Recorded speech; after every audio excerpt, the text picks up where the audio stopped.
आजकल हर बंदा ना किसी बीमारी में मुब्तला है। जिससे पूछो किसी को शुगर है, किसी को दम है, किसी को एंजाइटी है, किसी को दिल का मसला है, किसी को लीवर का मसला है, किसी को हेपेटाइटिस है। तो बग़ैर दवाइयों के, बग़ैर डॉक्टरों के, बग़ैर तकलीफ़ों के, बग़ैर बीमारियों के आप ज़िंदा रहें और सेहत के साथ रहें,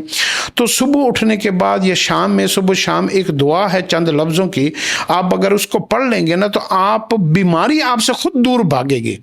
और वो दुआ है, अल्लाहुम्मा आफिनी फ़ी बदनी, अल्लाहुम्मा आफिनी फ़ी समई, अल्लाहुम्मा आफिनी फ़ी बसरी, ला इलाहा इल्ला अंता। अल्लाहुम्मा आफिनी फ़ी बदनी, ए अल्लाह मैं आपसे आफ़ियत का सवाल करता हूँ कि मेरे बदन में कोई भी बीमारी, तकलीफ़, गम, रुकावट, कोई भी उलझन, कोई भी जो है ना